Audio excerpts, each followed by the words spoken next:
시작하고요. 자, 공유 화면 띄워드리겠습니다. 자, 화이트보드 보이시나요? 네. 네. 자, 방황하는 개인들의 사회인데요. 일단 이제 저희가 지금 이제 철학적으로 그 시대가 어떤 시대인지를 기본적으로 알고 이 책을 읽어야 이해가 됩니다. 일단 이제 지난번에도 말씀드렸듯이 과거 중세 시대는요, 이제 교회가 세상을 지배했죠. 그래서 이제 교회 이제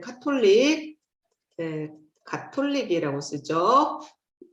가톨릭의 이제 성경이 경전이죠. 이제 모든 신앙생활의 표준이고 삶의 표준이 되었습니다. 그래서 이 기준에서 모든 이제 사회를 지배하였죠. 이제 그러다가 이제 근대로 넘어오면서 이제 교회가 무너지면서 인간 중심이 됐습니다. 그래도 뭐라 그럴까, 이제 국가가 이제 이런 그 교회가 했던 그런 역할들을 이제 감당을 했고요. 그럼에도 불구하고 뭐 이런 이제 기독교적인 가치는 아니더라도 그래도 그 칸트 시기로 얘기하면 정언 명령, 인간이라면 무조건 따라야 하는 어떤 그 도덕률 같은 게 있었습니다. 예. 그래서 뭐 교회는 기독교는 아니지만 그래도 인간으로서 최소한 이 정도는 지켜야 되지 않느냐라는 다 동의하는 그런 정언 명령, 도덕률이죠. 이런 것들이 있었고 그래도 인간이라면 이렇게 따라가야 한다는 어떠한 이제 그런 이제 틀 같은 게 있어서 국가가 그것을 가지고 이제 사회를 이끌어 나갔었습니다. 그러다가 니체가 완전히 굉장히 철학 역사에서는 한 획을 그은 대단한 사람이에요. 왜냐하면 천지가 뒤바뀌어 버리거든요. 니체가 이제 한마디로 신은 죽었다라는 말로 사실은 그 모든 그것을 대변을 하는데요. 여기에서의 신은요, 기독교의 하나님뿐 아니라 신의 역할을 대체하는 모든 것들이 다 죽었다는 거예요. 그래서 근대에는 인간이 이제 신의 역할까지 했었죠. 대표적으로 니체가 그러니까 이제 기독교 중세 이제 교회가 무너지면서 하나님을 사람들이 더 이상 따르지 않았어요. 그러면서 사람들이 그러면 인간의 힘으로, 인간의 이성으로 노력하려는 모든 시도들을 했었습니다. 그래서 이 신의 자리에 대체했던 게 뭐냐면요. 두 가지였습니다. 하나는 이제 공산주의였습니다. 공산주의가 하나가 있었고요. 또 하나는 이제 프로이트, 심리학. 그래서 그러니까 기독교를 해체하면서 이 공산주의나 프로이드가 또 새로운 세계를 만들려고 인간의 의지로 무언가를 사회 변혁을 이루어보자, 이상적인 사회를 만들어 보자가 사실 공산주의였거든요. 인간의 의지로. 그런데 이게 사실은 하나의 신이 돼버린 거예요. 그래서 마르크스가 어떻게 보면은 이제 신의 역할을 했고요. 그 다음에 공산당이 중세 카톨릭 교회의 역할을 했고, 그 다음에 공산주의 이론이 교리가 된. 그래서 또 하나의 신이 돼버린 거예요. 그리고 심리학에서는, 그러니까 인간의 정신에서는 프로이드가 신의 역할을 대체하게 되고요. 그 다음에 프로이드가 얘기한 정신 분석학이 하나의 경전이 되어버렸습니다. 그래서 지금도 아마 이제 우리 김승남 목사님이나 우리 강 목사님도 심리학 같이 하셨었죠. 프로이드가 가장 기본이잖아요. 그렇죠? 프로이드를 바탕으로 사실 그 이후에 나온 그 심리학자들은 거의 프로이드의 재해석이라고 할 정도로 그 프로이드가 거의 신이고 프로이드의 이론은 거의 성경의 역할에 버금을 하고 그런 심리학이라는 것이 카톨릭 교회의 역할을 대신하게 되는 근데 이제 니체가 물론 요 공산주의나 프로이드는 니체 이후지만 결국은 니체가 신인 죽었다라고 얘기하면서 이것이 지각 변동이 되면서 그 이후에 중세 교회만 무너진 게 아니라 이것들도 결국은 인간을 신이 대신해서 인간이 했던 모든 시도들도 결국은 이 자리와 똑같은 역할을 하게 되면서 이것 다 필요 없다 무너지게 됩니다. 그래서 해체가 되었습니다. 그래서 지금 우리가 살고 있는 21세기 말에서부터 현대는요 해체입니다. 그래서 포스트 뭐라 그러죠? 모더니즘이라고 하죠. 포스트 모던. 그러니까 모던이 근대잖아요. 근대 이후에 해체된 시대다. 그래서 포스트 모던입니다. 그래서 이제 인간을 지배하고 인간이 따라야 할 모든 어떤 기준, 가치, 도덕 이런 것들은 모든 것들이 없어졌습니다. 그래서 이거를 대표하는 철학자가 데리다였습니다. 기억나십니까? 그래서 우리가 지금 이것을 이제 컵이라고 해요. 그렇죠? 자, 이것을 컵이라고 기표합니다. 말하죠. 그리고 이 컵의 기의 뜻은 뭘까요? 뭔가를 담는 거예요. 주로 이제 액체, 물이나 음료나 이런 것들을 담는 용도로 쓰이는데 이게 절대적이 아닌 거예요. 옛날에 이게 하나 컵이라고 정해지면 이거는 끝까지 컵이에요. 그런데 데리다에 따르면 이 컵이라는 기표도 지금은 컵이라고 불리지만 나중에는 컵이 아닐 수도 있는 거예요. 이것이 다른 걸로 불릴 수도 있는 거죠. 그래서 그 컵이라고도 하지만 요즘은 이제 저런 휴대용 그 물통을 뭐라 그러죠? 텀블러라고 하잖아요. 예. 그러니까 컵이 아니라 텀블러, 이걸 텀블러라고 하면 그건 텀블러가 될 수 있는 거고요. 또 기의도 뜻도 지금은 음료를 담는 거지만 이것도 달라질 수 있는 거죠. 왜 음료만 담아? 뭐 화학약품을 담을 수도 있고 보관통이 될 수도 있는 거고 또 아니 왜 물만 담아야 해? 죽도 담을 수도 있고 국도 담을 수도 있고 뭐 하여튼 용도도 뜻도 달라질 수 있는 거죠. 그래서 이게 컵이라는 기표와 또 그것을 물을 담는 기의가 고정이 아니라 언제든지 바뀔 수 있다. 이게 이제 해체죠. 그게 지금 우리의 시대입니다. 자, 그런 시대에서 자유와 안정은 도대체 그러면 어떻게 이루어지느냐? 자, 이 책을 보시면 이제 프로이드 얘기를 가장 많이 먼저 시작합니다. 자, 프로이드가 뭐를 중심으로 심리학을 봤죠? 성적 욕망이죠. 성적 욕망을 중심으로 사람의 심리를 분석을 하는데요. 프로이드에 따르면 성적인 욕망을 억압하지 말고 마음껏 분출해야 한다. 이게 이제 프로이드 심리학의 가장 기본이죠. 그리고 그것을 프로이드가 얘기하는 자유는 무엇일까요? 성적인 욕망을 억압하지 않고 마음껏 자유롭게 분출할 수 있는 게 자유예요. 이제 프로이트에 따르면. 그런데 이렇게 자유롭게 자기가 하고 싶은 대로 펼치면 어떻게 될까요? 문제가 발생을 하죠.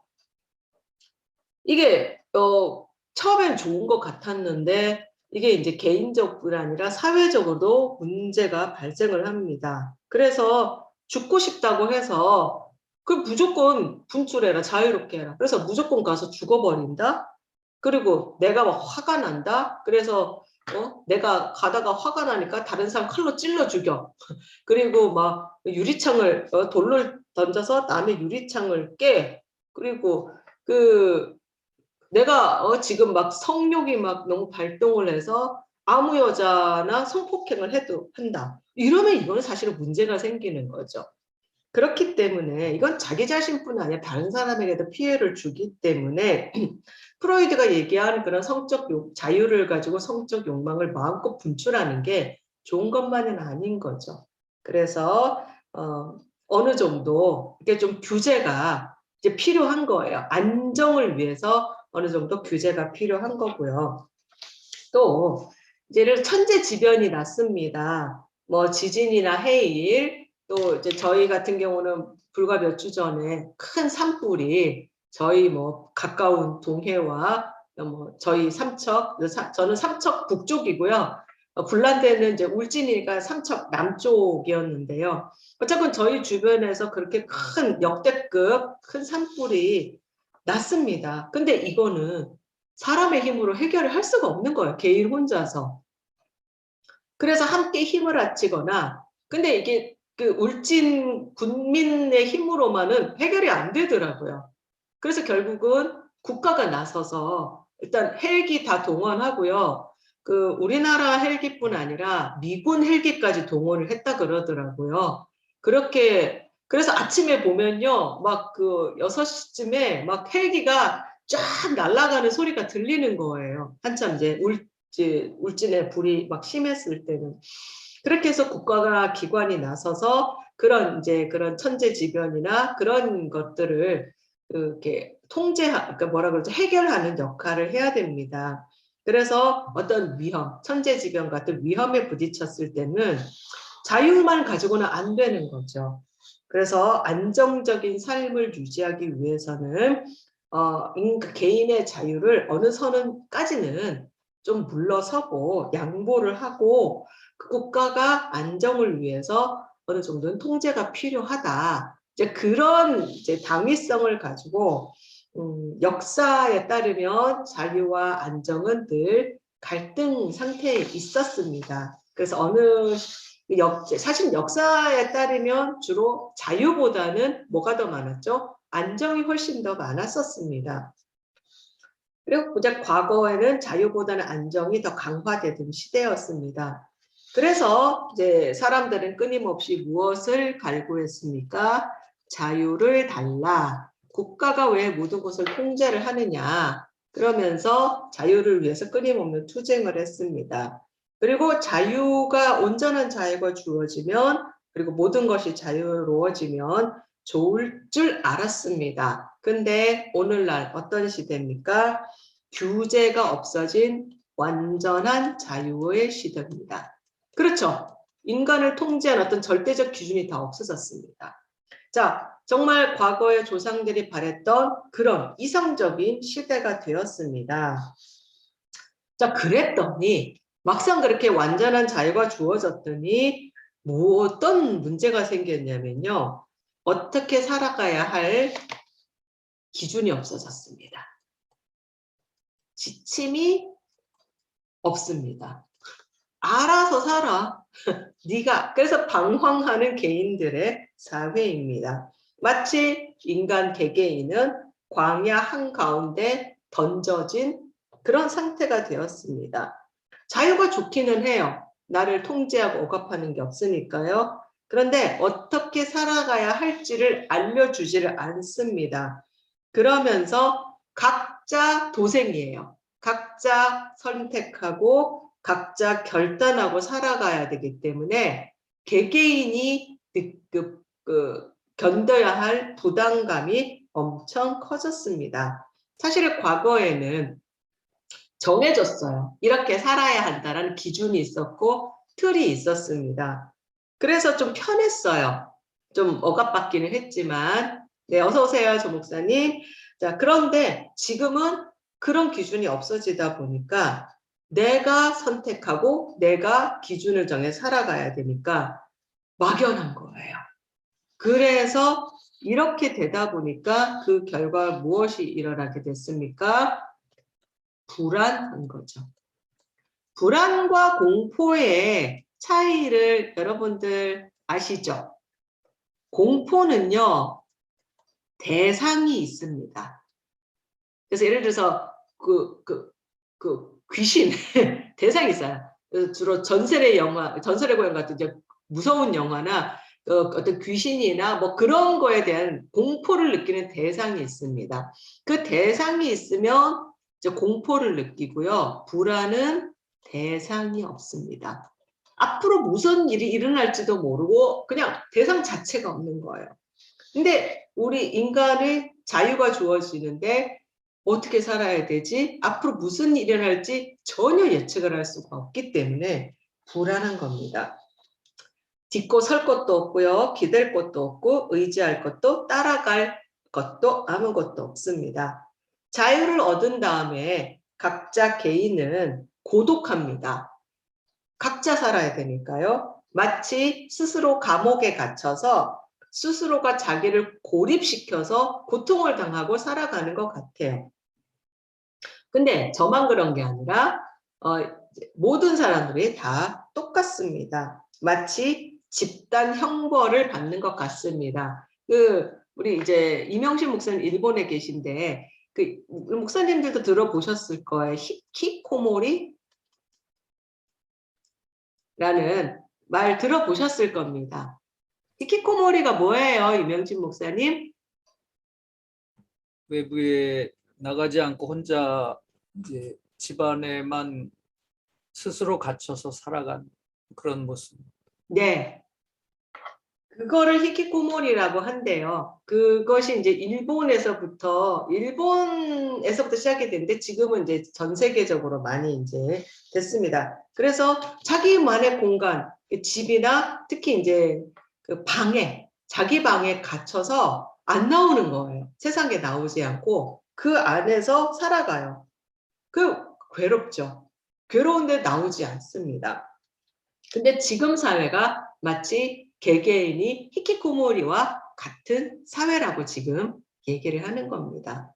그렇게 개인화라고도 할 수 있겠습니다. 히키코모리. 자, 개인화다 보니까 필연적으로 무엇이 따르죠? 이기적입니다. 나 중심입니다.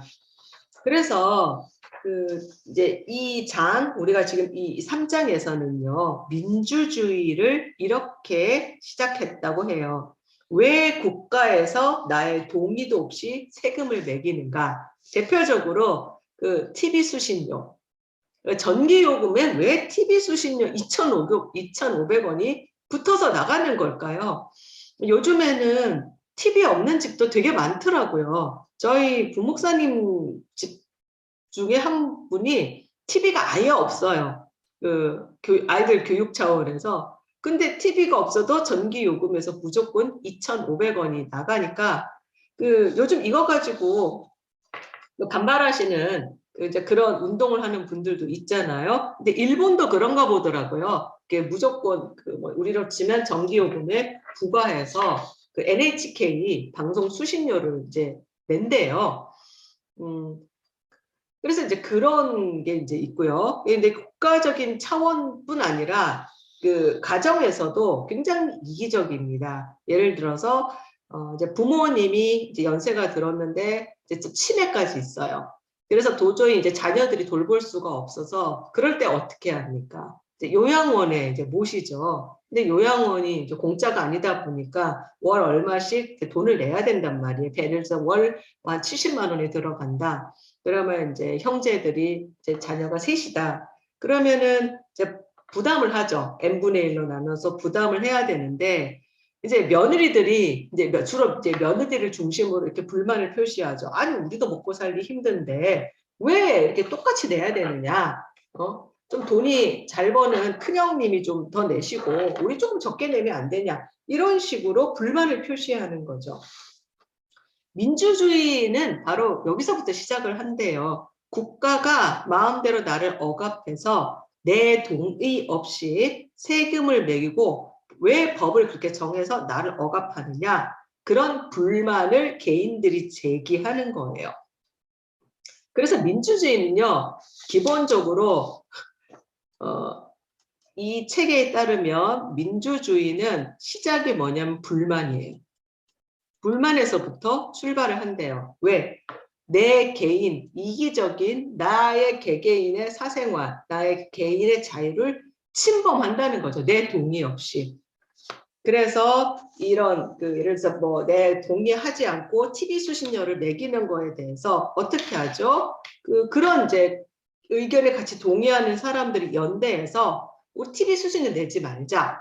라는 이제 그런 권리를 지키려고 합니다. 그런데 이런 연대가 국가에서 정하는 법만큼 그런 힘이 있느냐? 또 그렇지는 않습니다.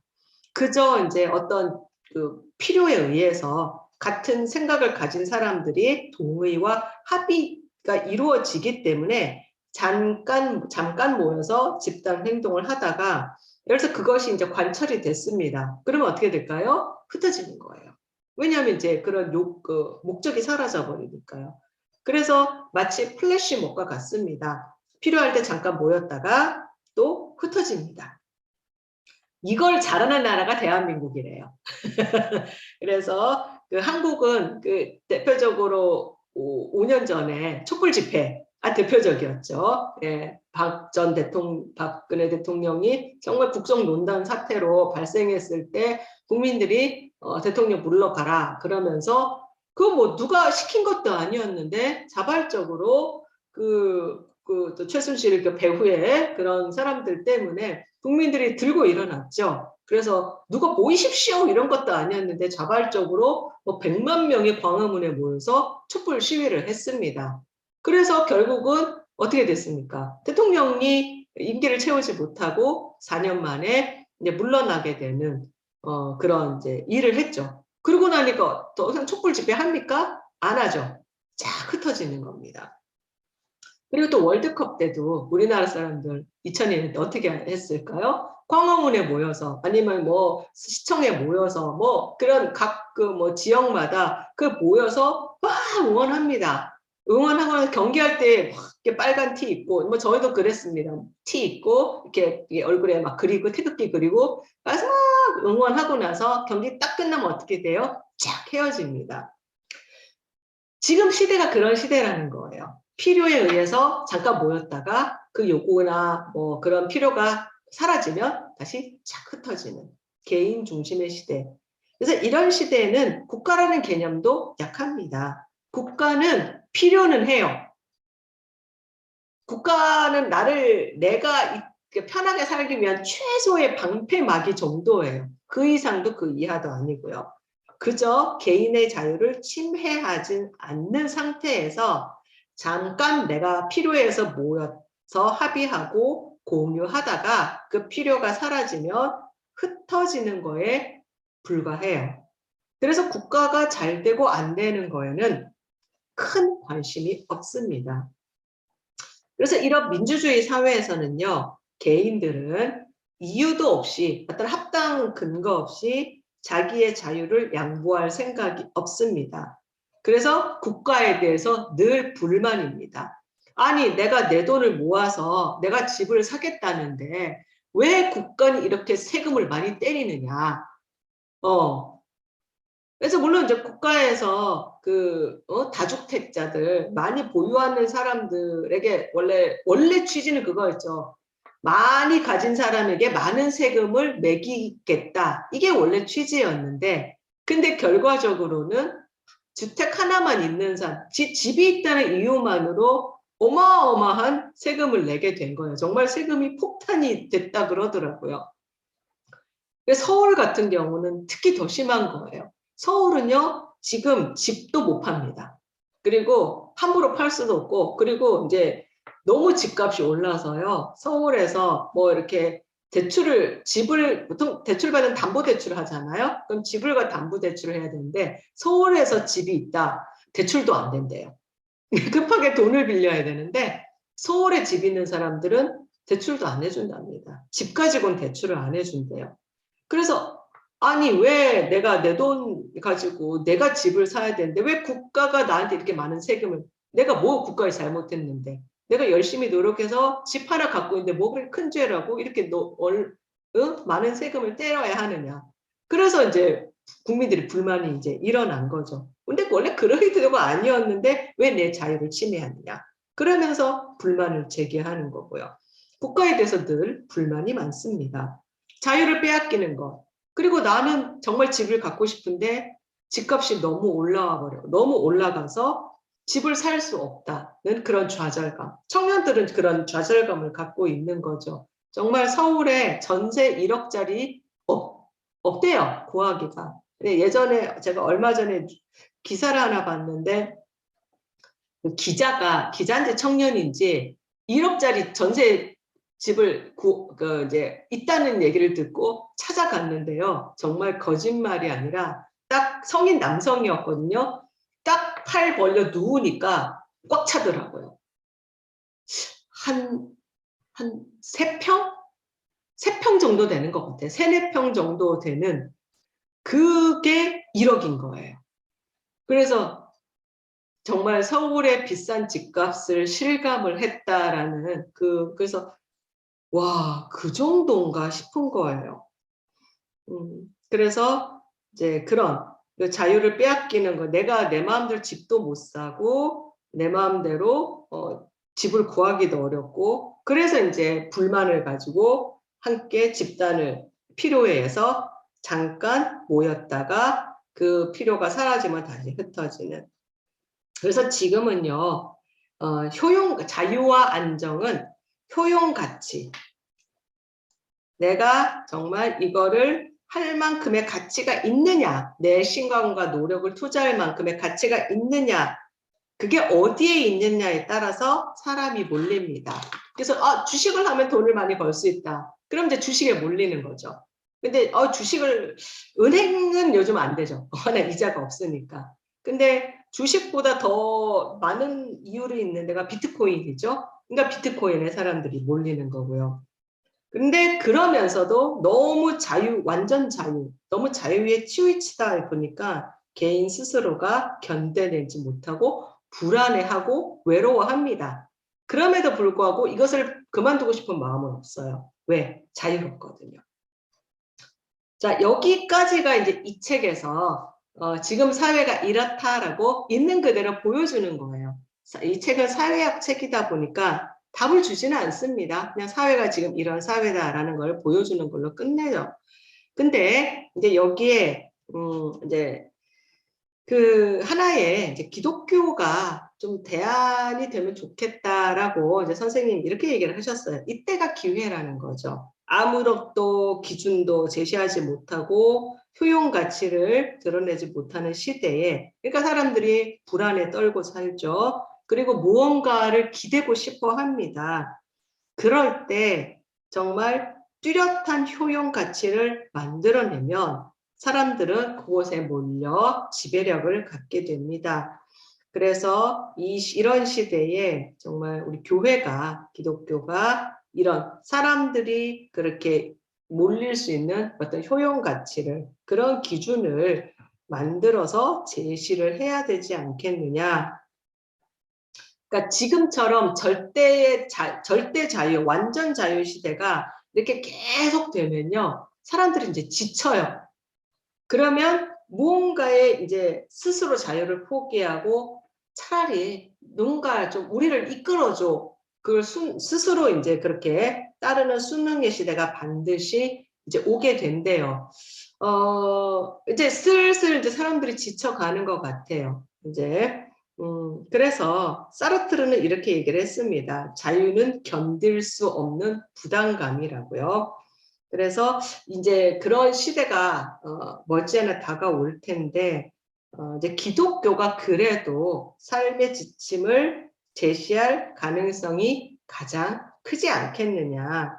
그래서 이런 이제 철학을 통해서, 철학 공부를 통해서 시대를 이해하고 그런 시대를 이해하는 것을 이해력을 가지고 성경의 근거를 두고 이제 계시록의 미래를 얘기를 하면서 이렇게 살아야 되지 않겠느냐라고 기준을 제시하면 자유라는 불안에 지쳐서 스스로 따르기를 원하는 사람들이 이제 기독교로 오지 않을까라고, 기독교가 이런 완전 자유에 따른 불안에 또 그 어떤 이제 그런 외로움에 지쳐 있는 사람들에게 이렇게 좋은 그 기준을 또 그런 대안을 제시를 하면 사람들이 또 그래서 여전히 기독교는 필요하고 전도는 필요하지 않겠느냐라고 선생님은 이렇게 말씀을 하셨습니다. 자, 여기까지가 제가 이제 정리를 한 내용이고요.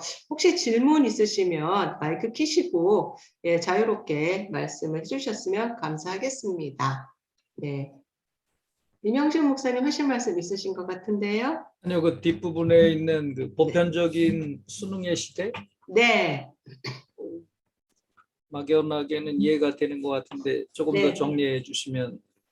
그러니까 보편적인 수능의 시라는 게 방금 이제 그렇게 말씀드린 네. 거죠. 예, 예, 예. 그래서 이제 자유에 지쳐서 이제 누군가가 좀 우리를 확 끌어줬으면 좋겠다. 예, 그게 이제 보편적인 수능의 시대라는 거죠. 예, 완전 자유에 지친 사람들. 예, 그렇게 이해하시면 될 것 같습니다. 네. 또 뭐 질문이나 궁금하신 거 없으신가요? 억견이라는 용어가 좀 생소했어요. 네? 억견. 억견. 억견이 억지견해예요. 예, 예. 그래서 독사라는 에피스테메는요. 그 근거를 가지고 얘기한 어떤 진리라고 한다면 그래서 에피스테메는 근거가 있기 때문에 이제 사람들이 이제 지지를 얻어요. 지지와 공감을 얻는데 이거와는 반대되는 억견, 억지견해. 일종의 개똥처럼 예, 굳이 예, 그 비슷한 인형으로 보시면 되겠습니다. 이 억견은 누가 얘기하면 플라톤이 얘기를 했습니다. 그 소피스트들의 얘기는 그 사람이 곧 그 인간은 진리의 척도다라고 프로타고라스가 얘기를 했잖아요. 무슨 소리냐? 그 억견이야. 말도 안 되는. 그건 네 생각이지. 그게 무슨 진리냐? 그러면서 그 이데아가 뭔지 플라톤도 몰라요. 무언가 완전한 세계에서 오는 게 그게 진리지. 이러면서 이제 그 소피스트의 의견을 이거는 너네 얘기는 그냥 억견이다 하면서 독사다라고 이제 비판을 하면서 나왔던 얘기입니다. 근데 이제 지금은 들레즈라는 철학자는 오히려 이걸 뒤집어 봐요. 이게 잘못된 거다. 아니, 개개인의 의견이 사실 이게 맞는 거지. 다 다른데 다 나름의 가치가 있지 않느냐. 그러면서 이제 플라톤의 철학이 아니라 지금은 이 독사가 억견이 아니라 하나하나가 다 개개인의 진리야. 이렇게 얘기를 하고 있는 거고 지금 시대는 이게 다 각각의 맞는 그래서 네 말도 맞고 내 말도 맞고 틀림이 아니라 다름이다. 라는 시대가 되었던 거죠. 네, 또 질문 있으신가요? 네, 다 이해되셨죠? 네. 자, 그러면 철학은 여기까지 하고요. 다음 시간에는 4장입니다. 근대화 명료성에 대해서 준비해 주시면 되겠습니다. 자, 철학은 여기까지 하도록 하겠습니다.